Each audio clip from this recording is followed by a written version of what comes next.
नमस्कार मित्रांनो, तुमचं स्वागत आहे आपल्या आवडत्या कविता किचनमध्ये. तर आज आपण करणार आहोत वालाच्या शेंगाची भाजी. त्यासाठी आपल्याला लागणार आहे कांदा, लसूण, सांबार आणि टोमॅटो.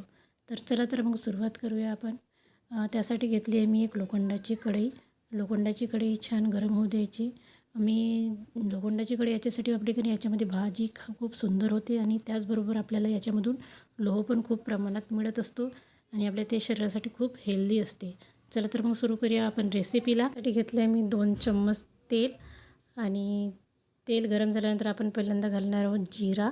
त्याच्यानंतर घालायची आहे थोडीशी मोहरी. जिरा मोहरी छान तडतडू द्यायचं. त्याच्यानंतर घालायचं आहे आपल्याला लगेच कांदा एक आणि लसणाच्या 3-4 पाकळ्या, त्या पण छान होऊ द्यायच्या. त्याच्यानंतर आपण घालणार आहोत 1 चम्मच तिखट, एक अर्धा चम्मच हळद पावडर.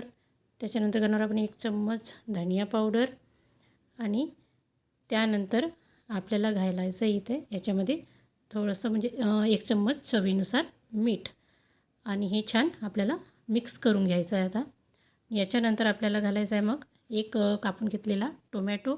तो पण छान आपल्याला मिक्स करून घ्यायचा आहे आणि 5 मिनटं आपल्याला हे शिजू द्यायचं आहे. त्यानंतर चटणी आपली छान शिजत आहे तोपर्यंत आपण शेंगा छान धुवून घ्यायची आहे. आणि हे बघा आपली चटणी छान शिजलेली आहे. आता याच्यामध्ये आपल्याला थोडंसं कोथिंबीर घालायचं आहे म्हणजे चव खूप छान येते. आता आपण याच्यामध्ये वालाच्या शेंगा टाकून घेणार आहोत. छान आपल्याला सगळ्या ह्या वालाच्या शेंगा याच्यामध्ये टाकून घ्यायच्या आहे आणि छान चांगल्या प्रकारे मिक्स करून घ्यायचं आहे. चला तर मग आपण छान हे भाजी मिक्स करून घेणार आहोत. तोपर्यंत माझ्या चॅनलवर जी कोणी नवीन असतील त्यांनी प्लीज माझ्या चॅनलला नक्की लाईक करा, शेअर करा आणि सबस्क्राईब करा. आता आपल्याला ही छान भाजी मिक्स करून घ्यायची आहे आणि 5-10 मिनटे आपल्याला ही झाकून ठेवायची. एक वाफ काढून घ्यायची आपल्याला. तर आपण बघू शकतो 5 मिनटं वाफ काढून घेतल्यानंतर भाजीला छान तेल सुटलेलं आहे.